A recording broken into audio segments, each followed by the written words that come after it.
আসসালামু আলাইকুম। আশা করি আপনারা দেশে বিদেশে এবং প্রবাসে যে যেখানে আছেন ভালো আছেন এবং সুস্থ আছেন। আমি আমার আজকের এই বিশেষ মুহূর্তের এই লাইভে আমি আপনাদের কাছ থেকে 30 সেকেন্ড সময় চেয়ে নিচ্ছি, আমার সাথে থাকবেন।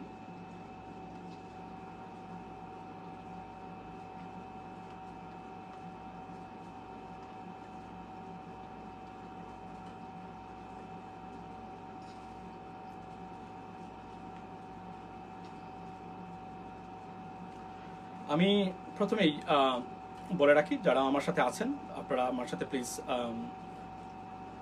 যুক্ত থাকেন। আমি কিছু আনুষঙ্গিক টেকনিক্যাল কাজটা করেই আমি আমার আজকের এই গুরুত্বপূর্ণ লাইভের মূল বিষয়ে আমি চলে আসব।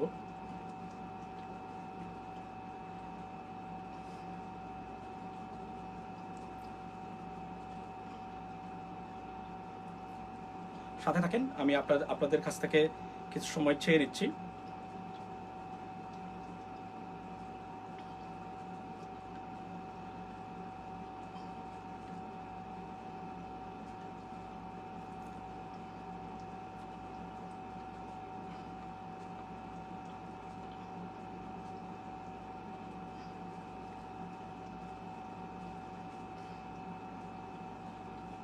আমি এখনই আমার আজকের, আপনারা জানেন যে আজকের আমরা পূর্ব ঘোষিত অনুযায়ী আজকে আমাদের সংগঠনের রেমিটেন্স ফাইটার্স অফ বাংলাদেশের আনুষ্ঠানিক ঘোষণা, যেটা অপেক্ষা করেছিল এবং আমরা অন্যভাবে চেয়েছিলাম সেটা দিতে, কিন্তু বৈশ্বিক ব্যস্ততায় বা বাস্তবতায় আপনারা জানেন যে করোনা ভাইরাসে আক্রান্ত সারা গোটা বিশ্ব, সেই কারণে আমরা আপাতত এই ডিজিটাল আকারে বসে আমরা আজকের এই সংগঠনের আনুষ্ঠানিক ঘোষণা আমি দিতে যাচ্ছি, যদিও পরবর্তী কার্যক্রম শীঘ্রই আপনাদের সাথে আমি শেয়ার করব।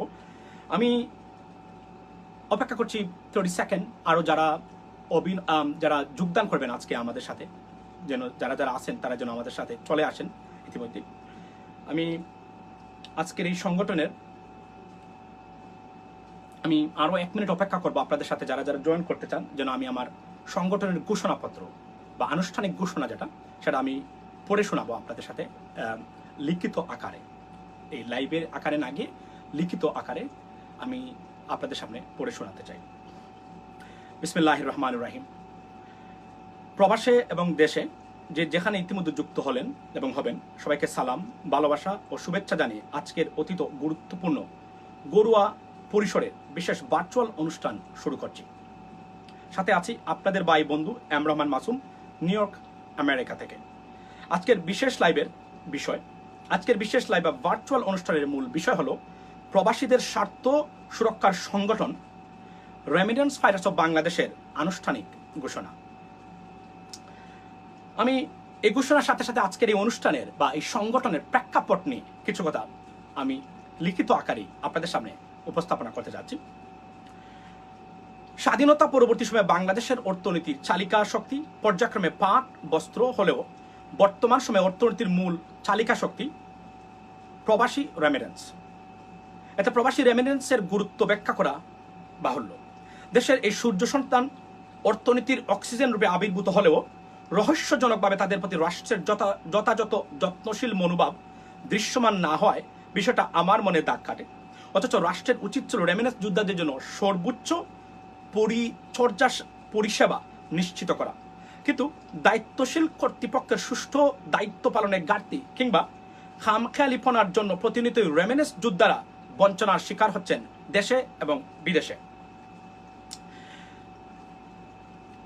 যেহেতু রাষ্ট্রযন্ত্র যথাযথ দায়িত্ব পালনের যথেষ্ট পেশাদারিত্ব পরিচয় দিতে ব্যর্থ হয়েছে, সেই উপলব্ধি থেকে আমি একজন প্রবাসী হিসাবে রেমিটেন্স যোদ্ধাদের মনের অব্যক্ত ব্যথা অনুভব করে প্রবাসীদের স্বার্থ সুরক্ষার ব্রত নিয়ে একটি সংগঠনের প্রয়োজন বোধ করি, যা ইতিমধ্যে অনানুষ্ঠানিকভাবে আপনাদের কাছে পৌঁছে গেছে, যার নাম হচ্ছে রেমিটেন্স ফাইটার্স অফ বাংলাদেশ।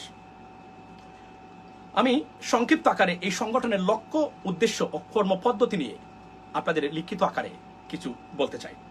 প্রবাসীদের একমাত্র বৈশ্বিক সংগঠন remittance fighters of Bangladesh remittance যোদ্ধাদের যোগ্যতা, দক্ষতার মান উন্নয়ন, কর্মস্থলে যথাযথ নিরাপত্তা নিশ্চিতকরণ, রাষ্ট্র কর্তৃক সর্বোচ্চ পরিচর্যার মাধ্যমে দেশের এই সূর্য সন্তানদের স্বার্থ সুরক্ষার লক্ষ্যে রাষ্ট্রের সহায়ক শক্তি হিসাবে অ্যাডভোকেসি টিম কিংবা প্রেশার গ্রুপ হিসাবে কাজ করা। এছাড়াও অধিক জনসংখ্যার বা আমাদের এই দেশক্রমেই বেকারত্ব সমস্যা একটি প্রকট আকার ধারণ করেছে। এই সমস্যা প্রতিকারের লক্ষ্যে দেশের বেকার জনগোষ্ঠীকে যথাযথোপযুক্ত প্রশিক্ষণের মাধ্যমে জনশক্তিতে রূপান্তর করে বহির্বিশ্বে নিত্য নতুন শ্রমবাজার আবিষ্কারের মাধ্যমে দেশের অর্থনীতির সার্বিক অগ্রগতি সাধন করতে সংগঠন কর্তৃক রাষ্ট্রযন্ত্রকে সর্বাত্মক সহযোগিতা প্রদান। ঘোষণা। সমুদয় বিষয়ে নিরিখে আমি এম রহমান মাসুম একজন বাংলাদেশি রেমিটেন্স যোদ্ধা হিসাবে দেশপ্রেমে উদ্বুদ্ধ হয়ে স্বেচ্ছা সেবার ব্রত নিয়ে প্রবাসীদের সম্ভাব্য সর্বময় কল্যাণ নিশ্চিতকরণ কল্পে আন্তর্জাতিক মানের অধিকার প্রবাসীদের অধিকার সুরক্ষার সংগঠন রূপ দিতে রেমিটেন্স ফাইটার্স অফ বাংলাদেশ নামে আনুষ্ঠানিক আত্মপ্রকাশ আজকে ঘোষণা করেছি। উপসংহার। 1971 সালের 25শে মার্চ রাতে বাংলাদেশের স্বাধীনতার স্থপতি কোটি মানুষের হৃদয় স্পন্দন বঙ্গবন্ধু শেখ মুজিবুর রহমানকে পশ্চিমা পাকিস্তানিরা যখন ধরে নিয়ে যায়, ঠিক তখনই আবির্ভাব ঘটে শহীদ প্রেসিডেন্ট জিয়াউর রহমানের, যিনি অকুতভয় দেশপ্রেমের চেতনায় উজ্জীবিত হয়ে কালুরঘাট বেতার কেন্দ্র থেকে স্বাধীনতার ঘোষণা দিয়ে দেশবাসীকে মুক্তিযুদ্ধে অংশগ্রহণের আহ্বান জানান। ঠিক একইভাবে রাষ্ট্রযন্ত্র যখন প্রবাসীদের স্বার্থ সুরক্ষা নিশ্চিত করতে অসমর্থ হচ্ছে, ঠিক তখনই সহায়ক শক্তি হিসাবে কাজ করতে রেমিটেন্স ফাইটার্স অফ বাংলাদেশের আত্মপ্রকাশ এবং এগিয়ে আসা। আপনাদের সংগঠন রেমিটেন্স ফাইটার্স অফ বাংলাদেশের কার্যক্রম বেগবান করতে আপনাদের স্বেচ্ছা, শ্রম, মেধা, নেতৃত্ব, দিক নির্দেশনা অপরিহার্য ভূমিকা রাখবে বলে আমি আশাবাদী। যারা এই সংগঠনের সাথে নিঃস্বার্থভাবে কাজ করতে ইচ্ছুক সবাইকে স্বাগত জানাচ্ছি। পরবর্তীতে সংগঠনের পূর্ণ রূপরেখা সহকারে পূর্ণাঙ্গ আহ্বায়ক কমিটি ঘোষণা করা হবে। এরই স্বার্থে সংগঠনের ওয়েবসাইটের মাধ্যমে কিভাবে যুক্ত হবেন তা পরবর্তীতে লাইভ এসে আপনাদেরকে আমি অবগত এবং জানিয়ে দেব।